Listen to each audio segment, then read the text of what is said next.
نحمده ونستعينه ونستغفره ونعوذ من شرور أنفسنا ومن سيئات أعمالنا من يهد الله فلا مضل له ومن يضلل فلا هادي له أشهد أن لا إله إلا الله وحده لا شريك له وأشهد أن محمدا عبده ورسوله اللهم صل وسلم على محمد وعلى آله وصحبه ومن تبعهم بإحسان إلى يوم القيامة.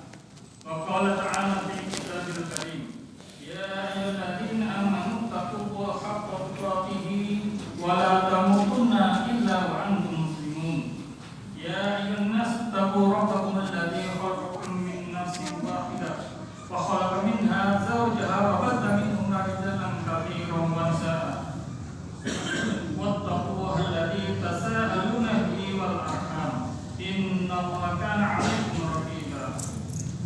Hadirin jamaah sidang Jumat yang dirahmati Allah, yang utama dan yang paling utama adalah khotib mengesetkan pada diri khotib pribadi dan juga kepada jamaah semua, marilah kita senantiasa meningkatkan iman dan takwa kita kepada Allah Subhanahu wa taala. Karena dengan bekal iman itulah, karena dengan bekal takwa itulah sebaik-baik bekal ketika kita akan menghadap kehadirat Allah Ta'ala. Hadirin jamaah sidang yang dirahmati Allah, pada kesempatan khutbah kali ini saya akan sampaikan tema tentang bagaimana menjaga kesolehan hati. Di dalam hadis Nabi Muhammad SAW diterangkan, Inna bibni Adam mudghah idza saluhat sa'iru jasadihi wa idza fasadat sa'iru jasadihi ala wahiyal qulub, yang artinya sesungguhnya pada diri anak Adam terdapat segumpal daging. Apabila segumpal daging ini baik, maka menjadi baik pula seluruh tubuhnya. Apabila dia rusak, maka menjadi rusak pula seluruh tubuhnya. Ketahuilah sesungguhnya segumpal daging itu adalah hati. Muttafaqun alaih. Hadirin jamaah sidang Jumat yang dirahmati Allah, mengenai hakikat hati atau qalb ini, para ulama telah berselisih pendapat. Mazhab Syafi'i berpendapat bahwa qalb adalah hati yang terdapat pada tulang rusuk. Sedangkan mazhab Hanafi berpendapat bahwa qalb atau akal terdapat pada otak. Masing-masing pendapat ini memiliki dalil dan argumentasi yang kuat, sehingga sebagian ulama berusaha menyelaraskan antara kedua pendapat ini serta berkata, kami mengatakan bahwa dasar pemikiran dan pengamatan terdapat di otak, sedangkan dasar kehendak terdapat di hati. Itulah pendapat dari para ulama, para imam, bagaimana arti dari qalb itu. Dalam hadis tersebut ada dua yang patut kita cermati. Kalau segumpal daging itu baik, maka baik seluruh jasadnya. Apa yang menjadi kriteria agar hati kita menjadi baik, atau dalam arti menjaga kesolehan hati? Yang pertama adalah berzikir kepada Allah Ta'ala. Manfaat zikir bagi hati sudah sangat populer. Orang yang berzikir dengan penuh kekhusyuan, maka hatinya akan hidup dan bercahaya, jauh dari kerusakan dan kematian. Rasulullah SAW bersabda, perumpamaan orang yang berzikir, menyebut dan mengingat Tuhannya, dan orang yang tidak berzikir adalah seperti orang yang hidup dan orang yang mati. Hakikat zikir adalah melaksanakan perintah Allah dan menjauhi semua larangan-larangannya. Ketika kita sholat, itu adalah sebagian dari zikir kepada Allah Ta'ala. Ketika kita membaca Al-Quran, itulah bentuk zikir kita kepada Allah Ta'ala. Itu akan menjaga kesolehan hati kita. Yang kedua adalah mengingat kematian. Sebab orang yang banyak mengingat kematian akan sedikit berangan-angan, banyak beramal kebaikan, dan memiliki rasa takut yang besar untuk berbuat dosa. Karenanya Rasulullah SAW memerintahkan kita bersabda, perbanyaklah mengingat sang penghancur kenikmatan, yakni kematian. Hadis riwayat Tirmizi.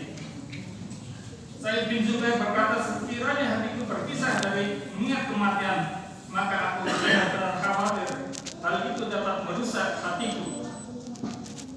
Hal yang ketiga yang harus kita perhatikan, bagaimana agar kita bisa menjaga kesolehan hati kita, yaitu ziarah kubur.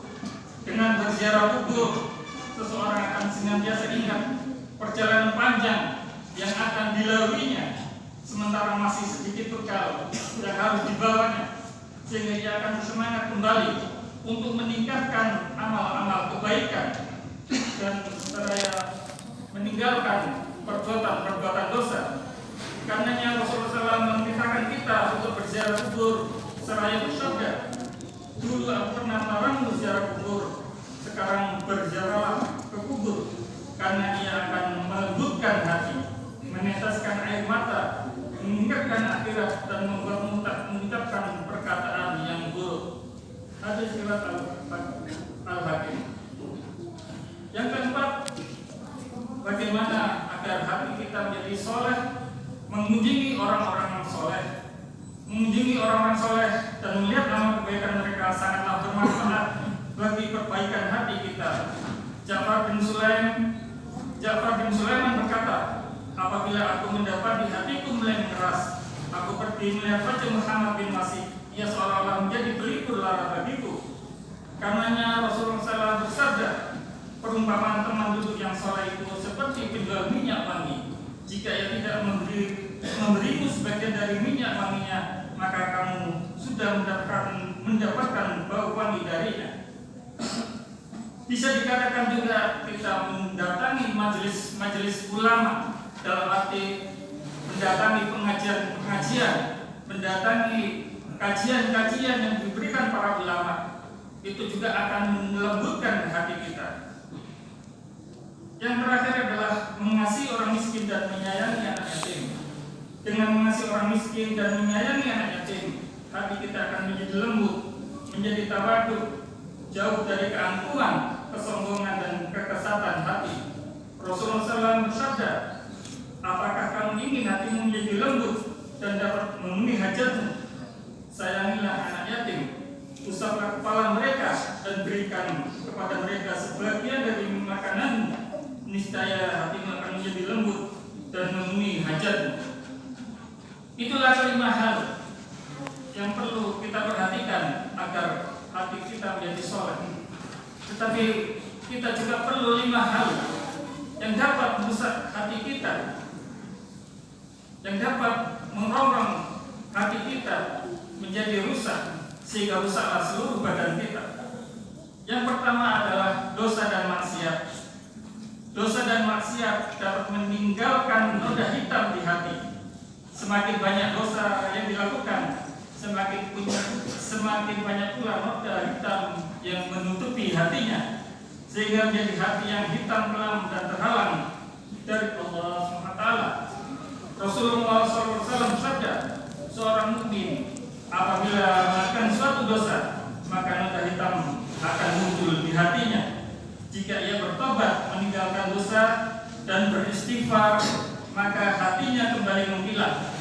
Jika ia menambahkan perbuatan dosanya, maka bertambah pula noda hitamnya, sehingga menutupi hatinya. Itulah noda yang disebutkan oleh Allah Ta'ala dalam Al-Quran. Sekali-kali tidak demikian, sebenarnya apa yang selalu mereka usahakan itu menutupi hati mereka.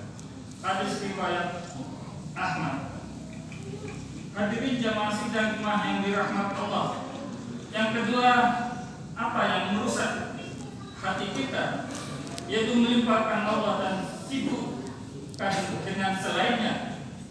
Sedikit mengingat Allah dan menyibukkan diri dengan urusan duniawi akan merusak hati seorang muslim. Allah Ta'ala berfirman dalam Al-Kahfi ayat 28, A'udzubillahi minasyaitonir rajim. Wala tuti' man aghfalna qalbahu an dzikrina wattaba'u hawahu waskan amruhu furqa. Yang artinya jangan engkau mengikuti orang-orang yang hatinya kami lalaikan dari serta menuruti hawa nafsunya, dan adalah keadaannya itu melewati batas. Yang ketiga adalah bagaimana agar menjauhi hati kita agar tidak rusak bergaul dengan orang yang bermoral jelek. Teman yang buruk akan memberikan pengaruh buruk bagi siapapun yang bergaul dengannya. Rasulullah SAW bersabda, perumpamaan teman yang buruk adalah seperti tukang pembuat arang. Jika kamu tidak terkena arangnya, maka kamu akan terkena asapnya. Karenanya